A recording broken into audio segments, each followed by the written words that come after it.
to all. turashima Imana We thank God kuri BAHO TV online. for this TV, BAHO TV online. N'ubuntu budasanzwe It's a grace of God kuba tukiri bazima, for us being alive, kuba turonse aka kanya for getting this good opportunity ko gusubira gusangira namwe ijambo to ry'Imana. share the word of God. Ibihe vyiza Imana ikugirire And it's a neza. good time and God be to you. With you. Rero turashima Imana So we thank God ko kuri BAHO TV online that on BAHO TV online, ari ibintu Imana there's yakoze. something God has done. Twahora tuvugana namwe We sometimes talk with you mu rurimi rumwe rw'ikirundi, and from through one tongue. ariko uyu munsi But today, Imana iraduhinduriye, God had changed. iduhaye melange. He gave me something changed. Imana ishimwe cyane. Glory to God. Rero uyu munsi turasangira ijambo So ry'Imana God to share the word of God today mu kirundi through Kirundi no mu congereza. and English. Je tuko tugiye gusangira ijambo Me, ni Evangeliste Olivier Dusabe. I'm Olivier Dusabe. Rero turi kumwe kandi na mwene data I'm with my brother. dusanzwe tuvukana mu buryo bw'amaraso. We are the same flu, our sibling. Ni mutoyi wanje He's my little brother. ankurikira ubugira kabiri. He's my second one. Rero ndashima Imana And so I thank God ko yaduhamagaye. that He has called us. Hallelujah. Hallelujah. Musanzwe mumenyereye mu biganiro bitandukanye kuri BAHO TV online. So you sometimes hear me through BAHO TV online. Rero no munsi twahuye kugira ngo dusangire ijambo ry'Imana turi kumwe. But now we are together in order to hear the word of God. Ashobora kudufasha gushira muri In rurimi. order to help me to translate in this language. Rero turaye kaza bari hirya no So hino, we come to break from different sides. abari mu Burundi, In Burundi, abari mu Rwanda, in Rwanda, abari mu karere kose ka East Africa, and in East Africa, Afrika yose, all Africa, no mu bihugu by'i Burayi, and from Ocean, Europe, I'm sorry, Amerika, in America, Australia, Australia, Asia, Asia, mu migabane yose. and different countries. Ndumva nezerewe cyane I'm very happy for this. kuko ijambo ry'uyu munsi Because the word of today ari cyo rigiye guhindura ku is buzima what is going bwawe. to change through your life. Nawe wahora ubona ibintu And nk'amashusho, maybe that you sometimes see things like images ukudashobora gusobanukirwa that you udabyumva cannot not understand it well bivanye nuko twaba tuvuga ururimi rumwe. because of speaking one language. Nawe rero wumva icongereza, For you who understand English, hari icyo Imana igiye gufasha there's ubuzima what you're bwawe. going to do in your life. Imana May iguhezagire. God bless you so much. Reka tundi dusenge Imana. Let's pray. Data mu izina rya Yesu, In Jesus' name, turashimye we thank you kutugiriye for neza this good opportunity kuri televiziyo ya BAHO TV online. from BAHO TV online. Duhaye umwanya wo kumva ijambo ryawe. We welcome you to hear the word of God. Reka ijambo ryawe rigire ububasha. Let your word have power. Reka ijambo ryawe rihindure benshi. Let your word change many people. Ijambo ryawe ribohora imitima ya Let benshi. your word help many people in this place. Urakoze mwami Thank you, Jesus. mu izina rya In Yesu. Jesus' name, Amen. amen. Tugiye gusoma ijambo ry'Imana. We are about to read the word of God. Tugiye gusoma muri Yohana We find it in John igice c'8 chapter 8, bere ku murongo wa 41. verse 41. Haravuga ngo, reka nsome mu Kirundi jambo nacyasoma mu Let me Congereza. read in Kirundi, and this one is going to translate in English. Haravuga ngo, mukora ibikorwa nk'ivyaso. Baramwishura bati, twebwe ntituri ibivyarwa, dufise data umwe n'Imana. Yesu arababwira ati, iyo Imana ibaso muba munkunda ko jewe naje mvuye ku Mana, sinaje nitumye ariko niyo yantumye. Niki gituma mutamenya imvugo yanje? Nuko mudashobora kumva ijambo ryanje. Imana ishimwe cyane. You are doing the works of your father. They said to him, we are true sons of Abraham. We have one father, who is God. Jesus said to them, if God was your father, you would have love for me, because it was from God I came and am here. I did not come of myself, but he sent me. Why are my words not clear to you? It is because your ears are shut to my teaching. Amen. Hallelujah. Hallelujah. Aya n'amajambo meza Those are good words. twumvise Yesu ariko aganira n'aba bantu. Jesus was talking with these people. Bariko baramwereka yuko They were showing him that bobo atari bivyagwa. they are bad people. ariko ari abana ba Aburahamu. but they are children of Abraham. Yesu arababwira ngo iyo muza kuba abana ba Aburahamu Jesus said to them that if you were Abraham's children, mwari kumenya imvugo yanjye, you would know my speech. mwari kumenya, You would have known me. mwari You would kunsobanukirwa. understand me well. ariko kubera ko mwebwe mutari abana by'ukuri ba Aburahamu, But because you are not children of Abraham, niyo mpamvu mutazi imvugo that's yanjye. why you don't know my speaking. muri abana ba Aburahamu gusa mu buryo bw'umubiri, You are only children of Abraham, ariko mu buryo bw'umwuka but the spiritual way, ni muri abana you biwe. are not his children. kuko je Aburahamu, Because Abraham, yewe nabayeho Aburahamu atarabaho. me, from long ago I was there, but Abraham was ibyo not. yakoze, ibyo Aburahamu yakoze What Abraham did, yabikoze bitumwe he nanjye. did it because of me. ntibyumvikana ari impamvu mwomenya intumwa, It doesn't understand why you can know Ariko that nimumenye that's false, uwamutumye. but you don't know the one who sent him. haleluya. Hallelujah. rero Imana ikugirire neza mwaya So may majambo. God be with you through this word. ndashaka tuvugane kuri ijambo rivuga ngo kumenya I want imvugo to y'Imana. share the way, to know the speaking of God, kumenya imvugo to y'Imana, know the words of God, kumenya icyo Imana ivugana knowing n'ubuzima what bwawe. God talking through your life. ikibazo dufise ni A problem we have is this: Imana iravugana n'abantu, God speaks with His people, ariko ntibasobanukirwe imvugo yayo. but they don't understand His speaking. haleluya. Hallelujah. abantu bariga Many people learn, ariko but they ntibasobanukirwa. don't understand. abantu ntibatahura Many people don't understand what, kubera ko ntibazi imvugo because y'Imana. they don't know the speaking of God. Bibiliya yari mu itanguriro The Bible there in Genesis igice cya mbere chapter 1, uhereye ku murongo wa mbere from verse 1 kugeza ku murongo wa gatatu, until verse 3. nawe banagira gice If you ukamanuka. can continue that, hari whole umurongo chapter, umurongo wa gatatu hanavuga ngo nuko Imana iravuga there is a verse which said that then God said, habeho umuco, let light become, umuco ucubaho. and the light came. ni ukuvuga ngo iyo Imana Meaning ivuze, that when God says, ivuze ngo baho, when God says live, ubaho. you must live. iyo ivuze ngo komera, When God says be strong, you urakomera. must be strong. iyo ivuze ngo ubuzima bwawe When He buhinduke, says your life must be changed, ni ngombwa ubuzima bwawe your buhinduke. life must be changed. iyo ivuze ngo amateka yawe When God says ahinduke, your ears will be changed, amateka yawe it must arahinduka. be done like that. nimba twicaye hano People are sitting here turiko tuvuga ibi by bintu, talking this thing. Imana yari yabivuze muri God has kahise, said it through long ago. yari yarabihanuye, He prophesied yari it. yarabitubariye. Told it to us. duhagarara ku mvugo We yayo, are in His. duhagarara ku cyo We yavuze. are about what He said. haleluya. Amen. Paulo yavuze, Petero yavuze ngo Peter said, twebwe ibyo twumvise what we heard nibyo is tuvuga, what we talk. ibyo tubabwiye What we're telling you, si ibintu by'imigani, they are not things so. kuko ibyo twumvanye data It's what we heard from our Father. twabyumvanye Kristo.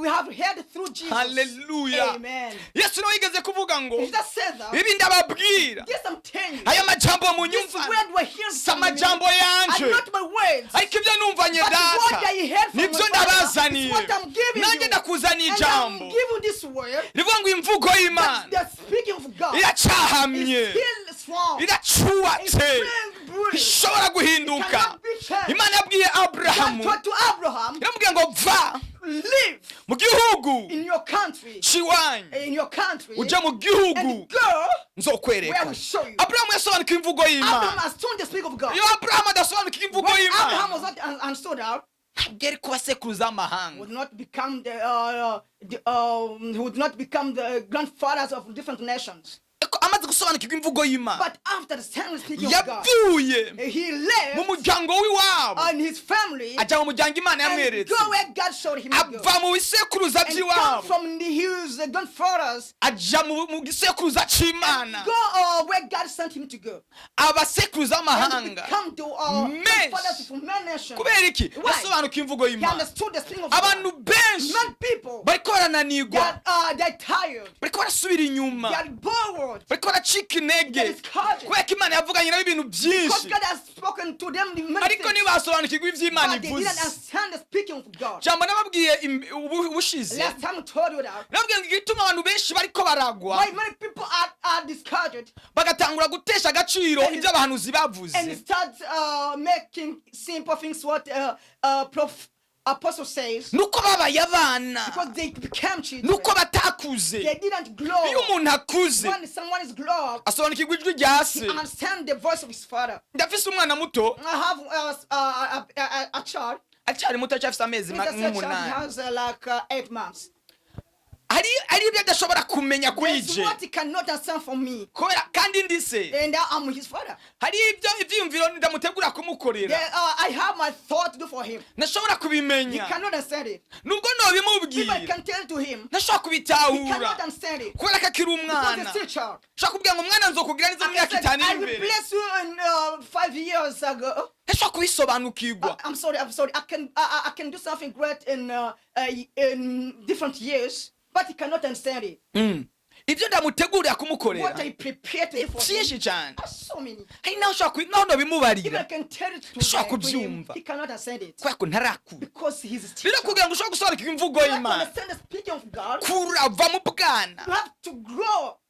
usomye mu Baheburayo When you read there in Hebrews 5 chapter 5, hari amajambo avuga ngo uko abantu bakwiye gukura mu by'Imana. and we find how people may grow up through things of God. Imana yabwiye Abaheburayo God told the Hebrews people, irababwira ngo mwari mugeze you were to become abantu bakomeye batunzwe n'ibintu some bikomeye. people with strong things. ngo mwasubiye gutungwa n'amata. But you have started again to be fed by milk. kubera iki muri cyari ababebe Why? spirituel Because you are still cyari abana mu you buryo are still bw'imwemu. children through spiritual way. rero kugira ngo ushobore gusobanukirwa iby'Imana yakuvuze ko In by'ejo order to hawe understand what God has said to you, cyambere first of all, ni ugukura. to grow. Haleluya. Amen. biravuga ngo God says ngo nuko nyamwana arakura that child keep on growing agwiza imbaraga with song, agwiza inkomezi with power, akomeza gushimwa keep n'Imana on be praised by God n'abantu. and people. Haleluya. Hallelujah. uwo ni Yesu That was Jesus. arakura. He grew amaze gukura after ngo aza kuri Yorodani. he came to aza kuri Yorodani Jordan. kugira ngo abatizwe. So in order to be baptized, ngo amaze kubatizwa after ngo ijuru riruguruka the heaven was opened hamanuka ijwi and the voice came. rivuga ngo uyu This one n'umwana is my wanjye child nkunda that I love, nawe akampimba. and he loves me too. nimumwumve He respect him kuko yari amaze gukura. because he was grown up. amaze kubatizwa Maybe after baptizing, mwemu yaravuga ngo the Holy Spirit said, kuva uyu munsi from today, nimumwumve. respect him. nimumwumvire. He has given him authority. yari imuhaye ububasha. yaramubwiye ngo tangura rero kuva uyu munsi bazokumva kuva uyu munsi bazokwemera kubera ko uramaze gukura. iyo umuntu akuze abantu baramwumva ibyo uvuze barabyumva. Oh, haleluya. kura kugira ngo abantu batangure bakumve. uyu munsi uravuga kuko abantu batanyumva kuko abantu batanawura kuko abantu batasobanukirwa. igihe cyawe nikiragera ariko igihe cyawe nikigera abantu bazokumva abantu bazokwemera kuko ariko nanjye ntabo umusitari akomeye kubera ko ntagera kure kubera ko Uburundi butanzi wewe gusa kura.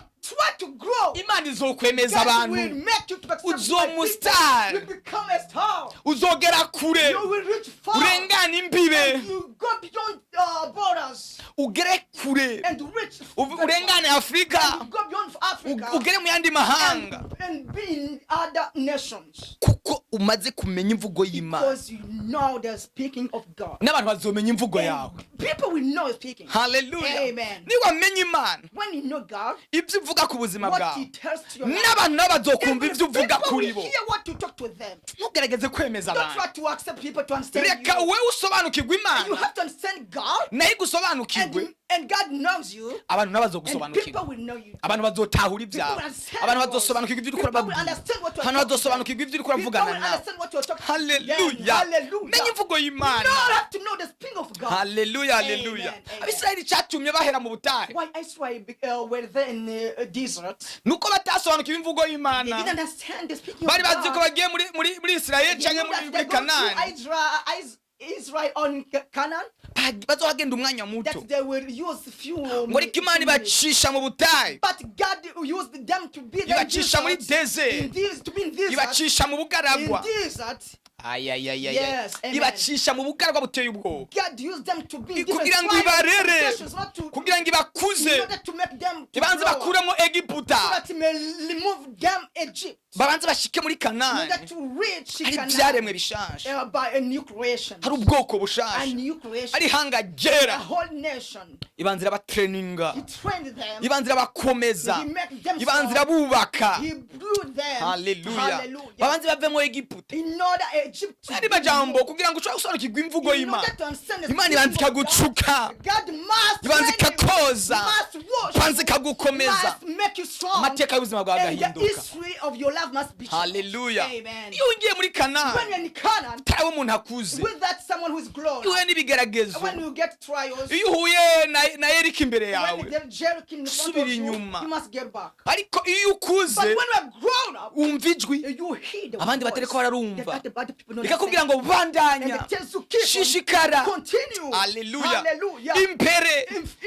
Before iyo Yeriko that Jericho n'akantu is gatoya something small. wowe uri kurumva ijwi abandi muri kumwe batariko You are barumva hearing the voice that others are not niyo mpamvu understanding. abantu bafise iyerekwa That's why people who have vision, bagera kure they reach far. kuko bariko barabona ibintu abandi batariko Because barabona that time they see what others abandi are babona ko seeing. bicitse Others see that it's over. birangiye kabaye It's over. ariko wowe kubera kuzi imvugo y'Imana But because you know the speaking uzi of icyo God, wavuganye you n'Imana know what to talk to cyangwa ngo God. bigutera ubwoba Nothing can discourage you. urabandanya You continue. kuko mu buryo bw'imwemu uri kurumva ibindi abantu batariko Hearing barumva what others not understanding. haleluya Hallelujah. umugabo umwe yitwa Gehazi One person called Gehazi. ntabwo yari azi imvugo y'Imana He had to know the speaking of God. yigeze kubona ibitero Sometimes saw the war coming. abansi impande n'impande Enemies in different sides.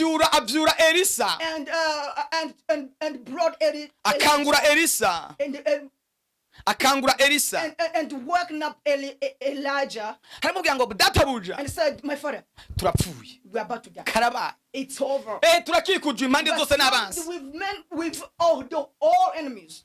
Elisa aramubwira ngo And they told him, shaba waruzi it's new. ingabo zituri kumwe The protections we have. twari kugira We ubwoba do not have this. asenga He Imana prayed. arambwira ngo data Said, Father, humura amaso uyu muntu open the eyes of abone this ingabo man and dufise see the protection we ko have. Imana imuhumura And amaso God did it. imwereka And imikogote show him the protections to them. abona imikogote And they saw the whole many horses y'umuriro with fire. haleluya Hallelujah. bituma atekana Made him to be strong. abantu bazi imvugo y'Imana People who are speaking of God, baratekana they keep quiet. batega ubwoba n'utuntu They're not tw'ubuhuhusi afraid of different things. haleluya Hallelujah. Yesu ngo ari mu bwato When Jesus was in the boat ari kumwe n'abigishwa with biwe his disciples, warasinzira he slept. haleluya Hallelujah. abigishwa babonye umuyaga ubaye They mwinshi saw the one was so batangura much. gutaka bagira ubwoba They started begging him with fire. With objectif fear. ya Yesu The objective of Jesus kwari kugera hakurya was to lead yari far. yavuganye na se He was told by his ko father agiye gukiza abo he was about hakurya to heal the people from over the sea.